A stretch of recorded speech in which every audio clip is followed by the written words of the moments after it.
Nous allons quand même maintenant passer la parole à deux membres de l'équipe de Calidial, une association de dialyse de Vienne, dans l'Isère, au bord du Rhône et non pas en Autriche. Pauline Perrois, infirmière, et Nathalie Vincent, cadre de santé, qui vont nous parler d'une démarche mise en place dans leur établissement pour passer d'un management de la qualité à un management par la qualité, grâce à la mise en œuvre d'un outil spécifique, alors ARSQ, elles vous expliqueront, mais qui est aussi un outil simple de bientraitance des personnels. Et on sait maintenant que pour bien traiter les patients, il faut aussi du personnel également bien traité. Alors je vous rappelle que cette communication a obtenu le 3e prix des meilleurs résumés pour cette session de la FIDTN. Mesdames, je vous laisse la parole. Merci. Donc, comme vous le disiez, donc, je suis Madame Vincent, donc, cadre de santé donc, à Calidial, et avec Pauline donc, Perrois, infirmière. Donc, on va vous parler de cette méthode qu'on a donc mis en place à Calidial. Donc, c'est une méthode rapide, simple, et d'où son nom, méthode d'amélioration rapide et simplifiée de la qualité.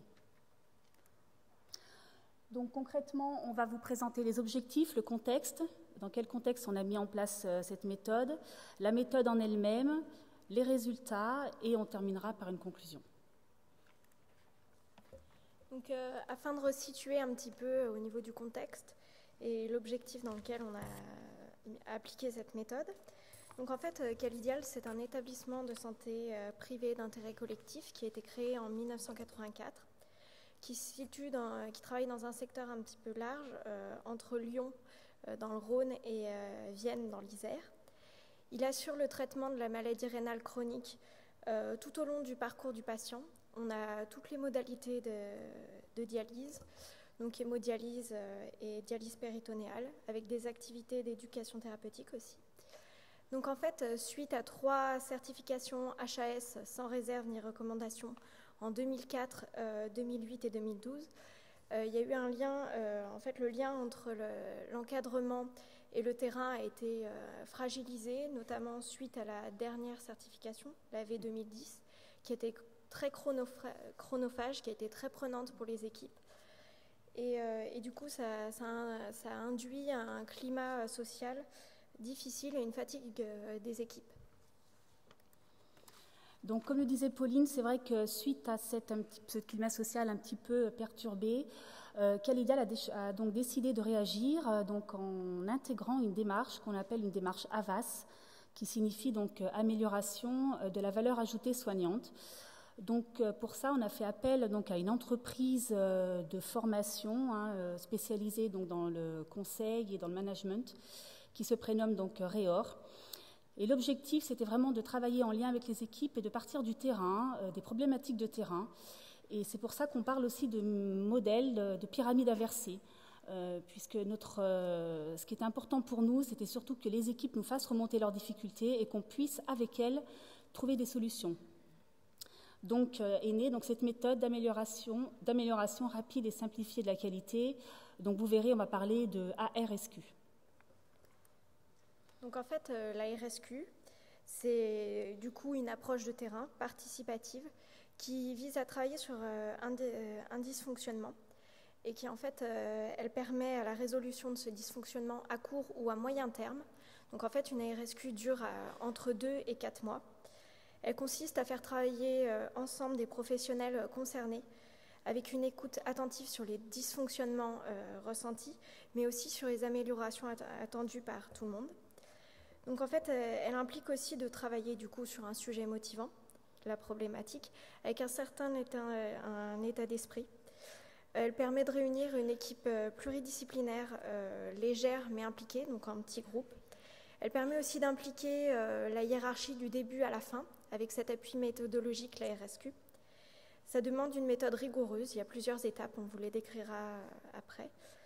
Notamment dans cette méthode-là, mais aussi dans le suivi des actions qu'on va mettre en place après. Pour ce suivi des actions, en fait, on a besoin d'un pilote, ce qu'on appelle pilote, qui va être désigné il va être volontaire mais désigné, qui va suivre en fait ces actions et qui va suivre le bon déroulement de la RSQ. et qui va être le relais entre le terrain et la direction. Et ça nécessite aussi des supports simples, donc un grand tableau ou un papier A3 affiché au mur, avec des marqueurs de couleurs différentes, on vous expliquera pourquoi. Et il faut écrire en lettres capitales pour que ce soit lisible pour tous. Donc voilà. Donc voilà donc un exemple d'ARSQ mis en place donc, au sein de notre association. Donc c'est vrai qu'il y a plusieurs étapes à respecter, plusieurs étapes même à lister. Donc on parle de 5 étapes si on compte l'étape 0. Voilà, donc l'étape 0, elle consiste dans un premier temps à noter le titre de la RSQ. Donc là, il s'agit par exemple de prévention des insuffisants... non. Prévention des... C'était tout à fait des accidents d'exposition au sang et notamment des projections dans l'œil. Donc il suffit de noter le titre, les membres du groupe avec leurs fonctions et ainsi que le pilote. Et donc ça c'est en noir ou en bleu. Donc ensuite en rouge on va noter ce qui pose problème. Donc le rouge c'est bien voyant. Donc en fait ça va permettre de délimiter la problématique. On va lister en fait les dysfonctionnements ressentis par tous. En fait c'est vraiment le ressenti de chacun et on va faire une liste de tous ces ressentis. L'étape 2, donc l'étape 2 elle apparaît en vert. Donc là il suffit un petit peu de se projeter, d'imaginer pour les membres du groupe donc de travail de se demander quel sentiment on pourrait ressentir si on arrivait justement à mener à terme cette ARSQ. Comment on pourrait se sentir si les progrès donc, se font, si les progrès ont lieu. Donc ensuite, en étape 3, on peut la marquer en noir ou en bleu. Donc ça permet d'identifier des indicateurs de suivi des actions pour voir en fait les progrès accomplis. Ces indicateurs sont des mesures concrètes, facilement collectables et doivent être visuelles. Il existe différents types, donc des indicateurs de suivi pour les patients, pour les professionnels, pour l'établissement, mais aussi de processus et d'organisation. Étape 4, donc en bleu ou en noir, c'est le plan d'action qui est précis, qui va être détaillé. On va donc sous forme de tableau, qui fait quoi, comment, et on pose aussi une échéance. Ensuite, l'étape 5, donc une fois que la RSQ est finalisée, une fois que toutes les étapes antérieures ont été listées sur paperboard, il va falloir la présenter, donc communiquer donc de façon visuelle. Donc on présente la RSQ à la hiérarchie afin qu'elle puisse apporter d'éventuelles améliorations, mais aussi de valider le plan d'action. Ensuite, on va valider donc avec la direction comment on communique les décisions à l'ensemble des salariés. Donc à Calidial, on a décidé donc d'afficher la RSQ donc dans les services de soins, d'expliquer, mais aussi surtout qu'elle soit visible par tous pour pouvoir s'y référer à tout moment. Ensuite, il suffit de passer à l'action et de suivre l'avancement donc du plan d'action. Et comme le disait Pauline, c'est vrai qu'une RSQ dure en moyenne entre 2 à 4 mois. Mais ce qui est très important, c'est qu'elle est surtout communicante. Alors, à Calidial, on a mis en place 6 ARSQ. Comment bien terminer les 12 heures, la désinsertion d'aiguilles en hémodialyse, comment diminuer les accidents d'exposition au sang, clarifier et préciser le principe des courriels, des mails, comment optimiser les réunions à Calidial, comment améliorer les approvisionnements au niveau de notre pharmacie interne. Donc on va voir plus en détail la RSQ suivante. Donc on va vous présenter donc, notre première RSQ donc, qui portait le titre suivant, comment bien terminer les 12 heures. Alors pourquoi ce titre-là? Pourquoi cette problématique-là? Parce que donc, les salariés, donc les infirmières et les aides-soignantes sont amenés donc, à Calidial à travailler en 12 heures. Et on se rendait compte qu'il y avait des dépassements donc, de ce temps de travail. Elles pouvaient être amenées à travailler 12h15, 12h20, 12h30, voire 13 heures donc, par jour. Et on sait bien que la réglementation du travail donc, impose un taux maximal à ne pas dépasser, qui est donc 12 heures de travail.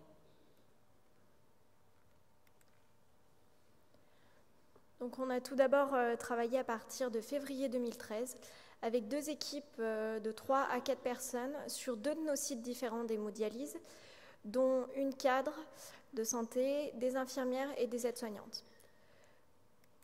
Donc au niveau du ressenti de départ, il y avait déjà une fatigue qui était ressentie par les professionnels, mais aussi un stress qui était ressenti par les professionnels, par les cadres et la direction.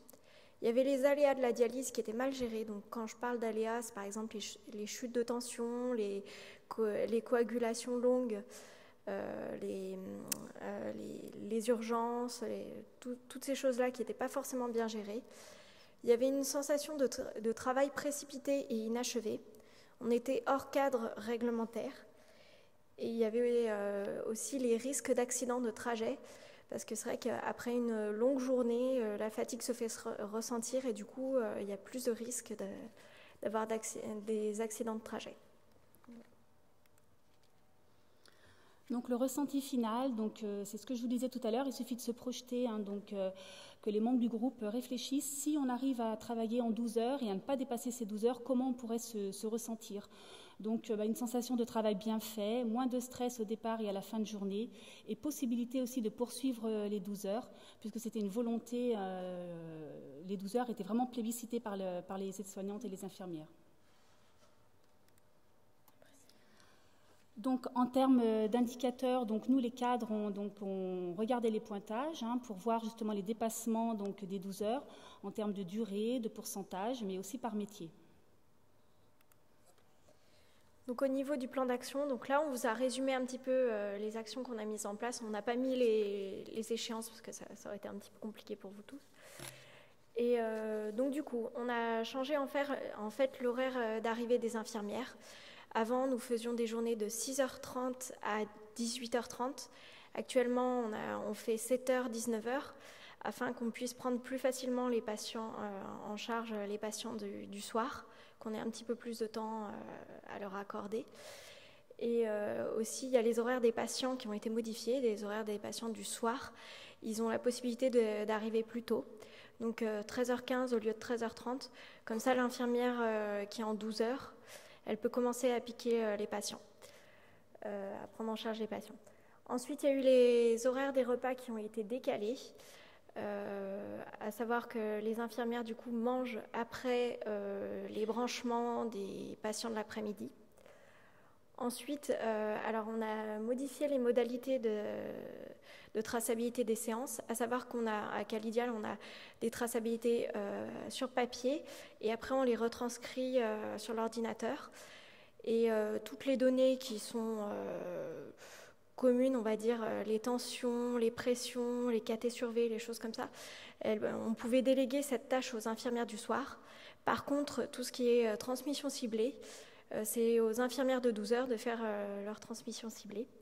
Ensuite, on a formé nos patients autonomes à l'autocompression des points. Ensuite, on a revu un petit peu le planning de toutes les infirmières en réduisant quand même un petit peu le nombre de 12 heures. Avant, on avait 2 12 heures qui étaient un petit peu décalées. Et là, actuellement, on a un 12 heures et je crois qu'il y a en général 3 matins et 3 soirs. Donc voilà. Et il y a aussi d'autres tâches qui ont été déléguées aux aides-soignantes. Donc le nettoyage des générateurs après que l'infirmière de 12 heures ait enlevé les lignes, le dialyseur et avoir mis la machine en désinfection. En fait, les aides-soignantes peuvent nettoyer les générateurs. Mais aussi, on les a aussi formés à la compression des points. Donc voilà.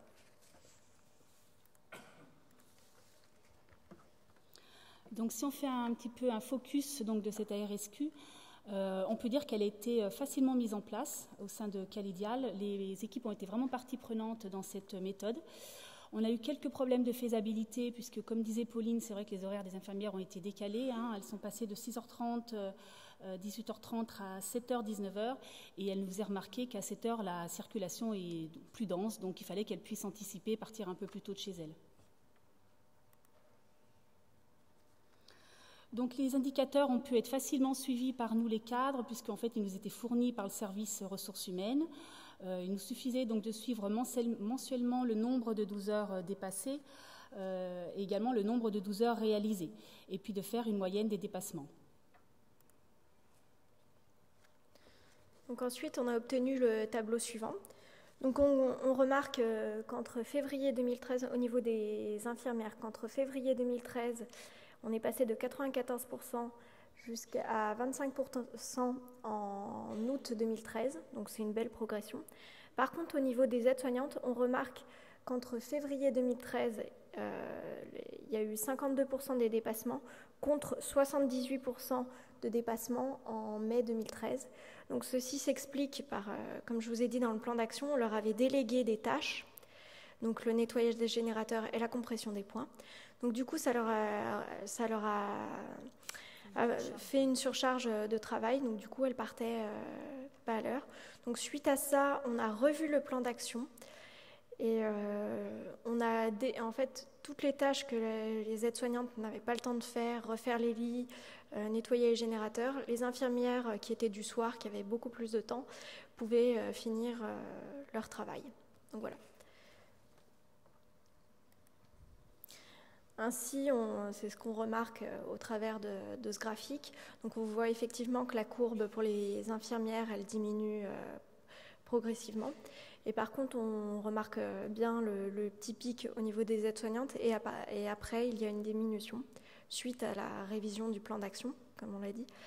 En plus, entre juin 2013 et août 2013, c'est la période estivale, donc à savoir que souvent c'est les vacances, donc l'effectif est un petit peu réduit. Donc du coup, la charge de travail est un petit peu plus importante pour les infirmières et les aides-soignantes. Et malgré ça, le dépassement des 12 heures a quand même...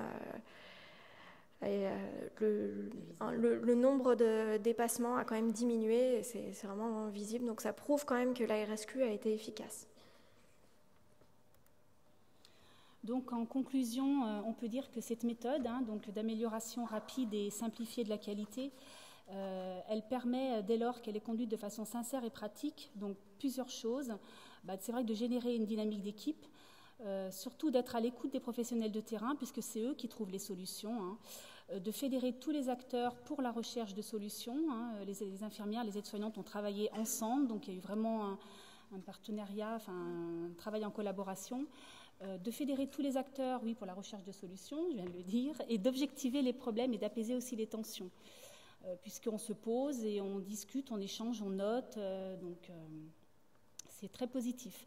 Et donc c'est vrai que l'objectif aussi principal, c'était aussi de rétablir donc un dialogue social de qualité, puisque suite à la certification, c'était un petit peu donc altéré, et il a pu donc être rétabli. Donc on peut dire que la RSQ, elle facilite la qualité donc, de terrain et elle influe du coup sur la bientraitance des professionnels. Je vous remercie. Merci.